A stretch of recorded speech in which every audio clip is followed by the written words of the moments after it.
नमस्कार, city vision समाचार में आपका स्वागत है। महापौर विजय लक्ष्मी की अध्यक्षता में जीएचएमसी परिषद की बैठक हुई। टीआरएस पार्षद मन्ने कविता रेड्डी ने इस महीने की 17 तारीख को बंजारा हिल्स में कुमरम भीम आदिवासी भवन और संत सेवालाल महाराज बंजारा भवन के उद्घाटन के अवसर पर सीएम केसीआर को धन्यवाद दिया। इसका भाजपा पार्षदों ने परिषद की बैठक में विरोध किया। उन्होंने इस बात का विरोध करना शुरू कर दिया है कि सभा को भजन कार्यक्रम में तब्दील किया जा रहा है। कांग्रेस पार्षदों ने राज्य सरकार से बकाया राशि तत्काल जारी करने की मांग की है। जीएचएमसी जिसने ग्रेटर हैदराबाद को विकसित करने का दावा किया था, कम से कम वह ठेकेदारों को बिलों का भुगतान नहीं कर रही थी। उन्होंने कहा है कि जीएचएमसी लोगों से टैक्स के रूप में पैसा वसूल कर रही है, लेकिन उसे राज्य सरकार से फंड नहीं मिल पा रहा है। कांग्रेस ने आरोप लगाया कि कर्ज लेकर लाए गए पैसे को डाइवर्ट किया जा रहा है। कांग्रेस पार्षदों ने कहा है कि जीएचएमसी स्ट्रीट लाइटों के रखरखाव का काम ठीक से नहीं कर रही है। इससे पहले कांग्रेस के पार्षद जीएचएमसी परिषद की बैठकों में तख्तियां लेकर शामिल हुए थे। खैरताबाद की पार्षद विजया रेड्डी, जो हाल ही में कांग्रेस पार्टी में शामिल हुई, ने भी कांग्रेस पार्षदों के साथ बैठक में भाग लिया। भाजपा पार्षदों ने इसका विरोध किया और रैली के रूप में जीएचएमसी परिषद की बैठकों में गए। ठेकेदार ने जीएचएमसी मुख्यालय को घेरने की कोशिश की। बल्दिया के ठेकेदारों ने लिबर्टी अंबेडकर की प्रतिमा के पास धरना दिया क्योंकि पुलिस ने इसकी अनुमति नहीं दी थी। ठेकेदार 800 करोड़ रुपए के लंबित बिलों का भुगतान करने के लिए सरकार पर दबाव डाल रहे हैं। जब उन्होंने स्टैच्यू ऑफ अंबेडकर से जीएचएमसी कार्यालय जाने की कोशिश की तो पुलिस ने उन्हें हिरासत में ले लिया। ठेकेदारों ने शिकायत की है कि जीएचएमसी उन्हें नए नियमों से परेशानी में डाल रहा है। सीएम केसीआर इस महीने की 25 तारीख को हरियाणा के दौरे पर जा रहे हैं। स्वतंत्रता सेनानी और पूर्व उप प्रधानमंत्री चौधरी देवीलाल की 108वीं जयंती के मौके पर होने वाले सम्मान दिवस में केसीआर शिरकत करेंगे। पता चला है कि देवीलाल के बेटे हरियाणा के पूर्व सीएम और इनेलो नेता ओम प्रकाश चौटाला ने सीएम केसीआर को न्योता भेजा। इस कार्यक्रम में कांग्रेस पार्टी को छोड़कर देश में विपक्षी दलों के सभी मुख्यमंत्री शामिल होंगे। केसीआर बिहार के सीएम नीतीश कुमार और बंगाल की सीएम ममता बनर्जी के साथ आमंत्रित सूची में है। टीआरएस नेताओं का मानना है कि फतेहाबाद में आयोजित यह कार्यक्रम विपक्ष की एकता दिखाने का मंच होगा।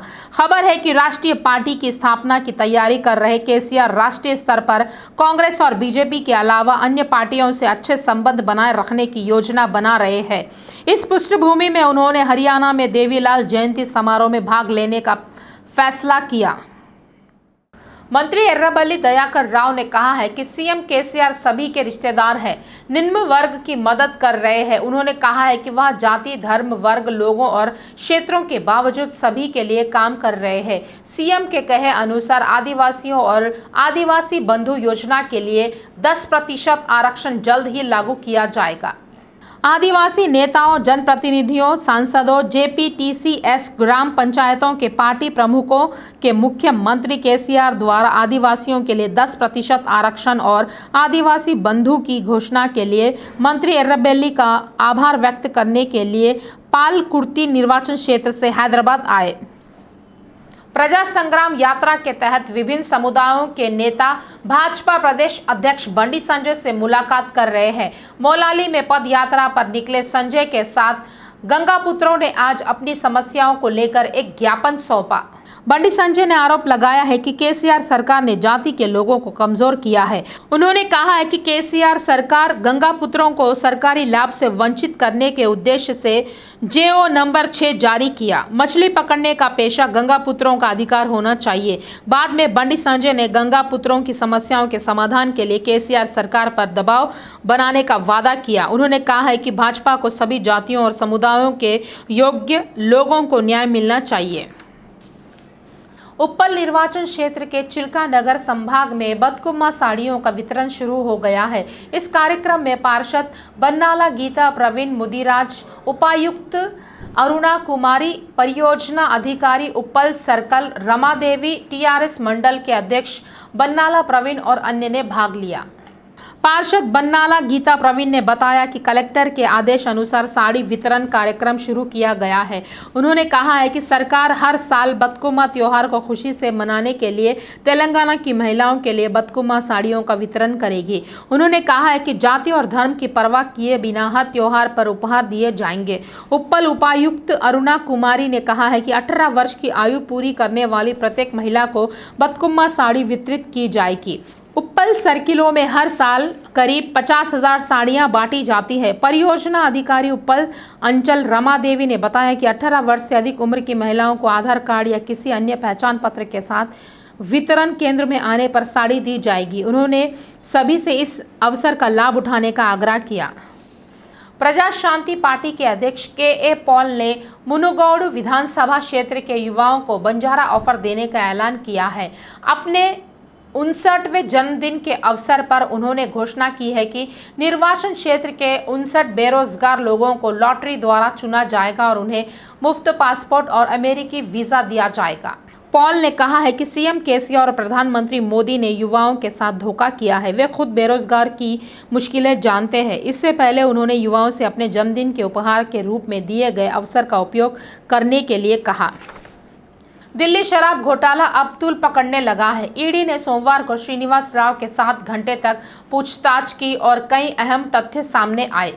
ईडी के अधिकारियों ने पाया कि शराब घोटाला मामले में हैदराबाद की कंपनियों से भारी चंदा मिल रहा था।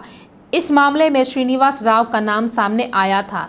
सीए बुच्ची बाबू के घर की तलाशी लेने के बाद उन्होंने श्रीनिवास राव पर ध्यान केंद्र किया। श्रीनिवास राव पवित्र पाइप्स प्राइवेट लिमिटेड और हैदराबाद शॉपिंग प्राइवेट लिमिटेड के निदेशक है। ईडी ने श्रीनिवास राव द्वारा किए गए करोड़ों के लेन देन के बारे में पूछताछ की। पता चला है कि टेंडर से लेकर लाइसेंस तक करीब 200 करोड़ रुपए हैदराबाद से गए थे। यह लेन देन शराब के टेंडर के लिए हुआ या कुछ और, इसकी जांच की जा रही है। दूसरी ओर दोमलगुड़ा में ऑडिटर बुच्ची बाबू के घर की काफी देर तक तलाशी ली गई। महत्वपूर्ण जानकारी हार्ड डिस्क पर संग्रहित होती है। ईडी को सबूत मिले कि लेन देन श्रीनिवास राव के माध्यम से किया गया था। ईडी ने दिल्ली शराब नीति के तहत ठेके पाने वाली कंपनियों पर सिलसिलेवार तलाशी अभियान चलाया है। गोरंटला एसोसिएट्स ने दिल्ली को शराब सप्लाई करने वाली कंपनियों का ऑडिट किया। गोरंटला के कार्यालय से हार्ड डिस्क और महत्वपूर्ण दस्तावेज जब्त किए गए। ईडी ने इस मामले में शामिल पिल्लई अभिषेक राव, घंटा प्रेम सागर और सृजना रेड्डी से अहम जानकारियां जुटाई है। ऐसा लगता है कि ईडी की जांच अपने अंतिम चरण में पहुंच गई है। कुछ अन्य लोगों को जल्दी ही नोटिस देने का मौका मिल सकता है। उच्च न्यायालय ने मना तेलंगाना पार्टी को फार्मा कंपनियों द्वारा प्रदूषण के खिलाफ उच्च न्यायालय में याचिका दायर करने के लिए दोषी ठहराया है।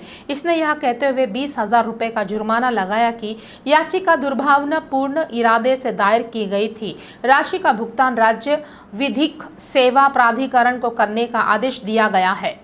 अध्यक्ष के वीरा रेड्डी ने मना तेलंगाना पार्टी की ओर से एक याचिका दायर करते हुए कहा है कि थोक दवा और फार्मा कंपनियां भले ही कचरे का पूरी तरह से निदान न करें, राज्य प्रदूषण नियंत्रण बोर्ड और राज्य सरकार को परवाह नहीं है।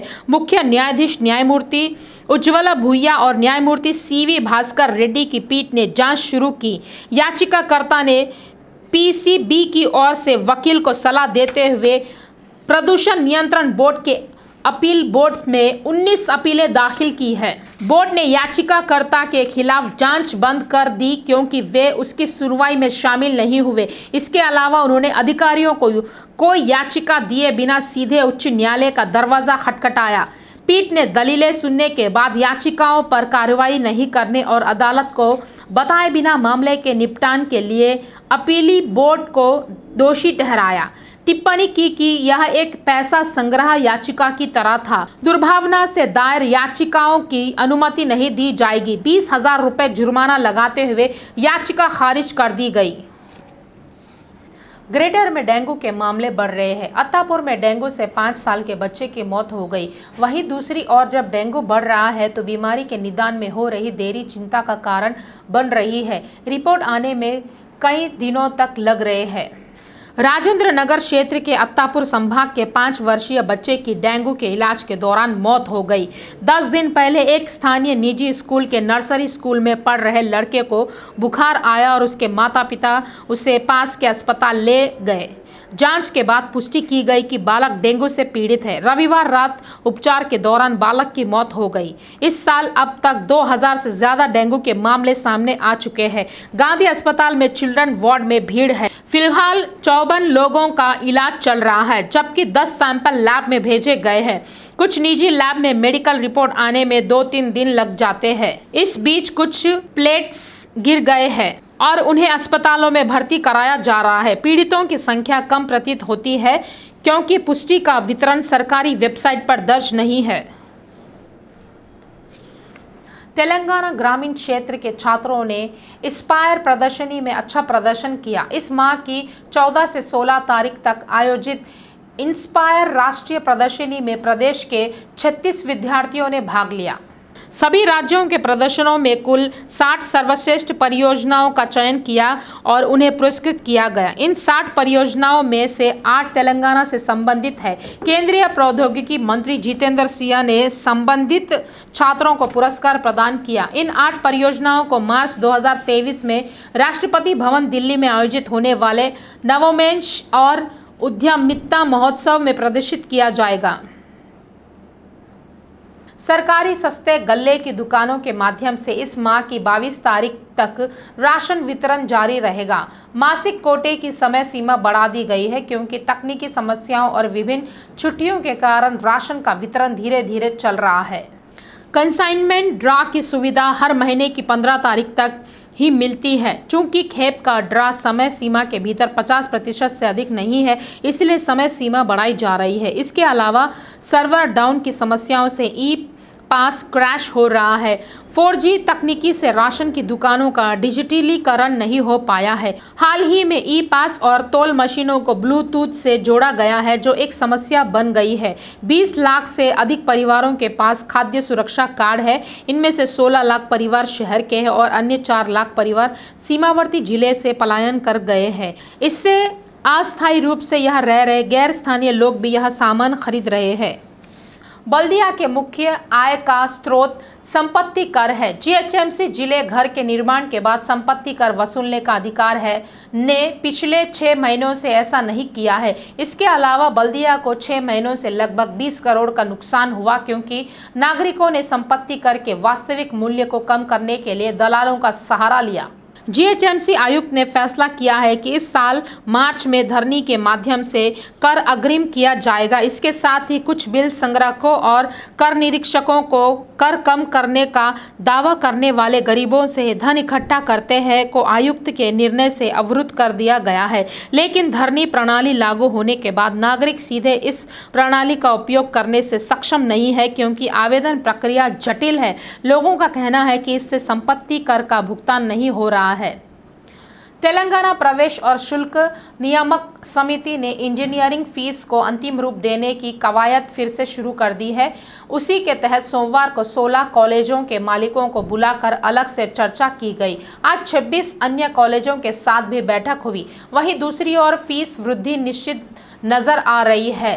न्यूनतम 45,000 है तो अधिकतम 60,000 से अधिक होने की संभावना है।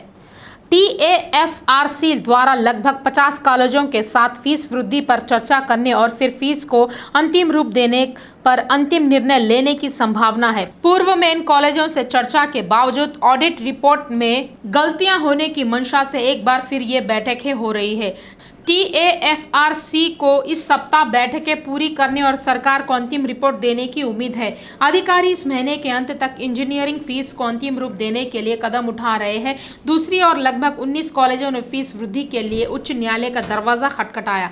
अदालत, जिसने पहले अंतरिम आदेश पारित किया, ने FRC को उनकी जमा लागतों को देखने और निर्णय लेने का निर्देश दिया। वास्तव में FRC हर 3 साल में इंजीनियरिंग फीस की समीक्षा करता है। 2019 में बढ़ाई गई फीस 2022 तक प्रभावी है।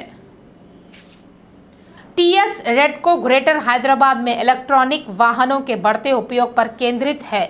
दिसंबर तक वाहनों की बैटरी चार्जिंग के लिए विशेष प्रीपेड कार्ड उपलब्ध कराने की योजना बना रही है।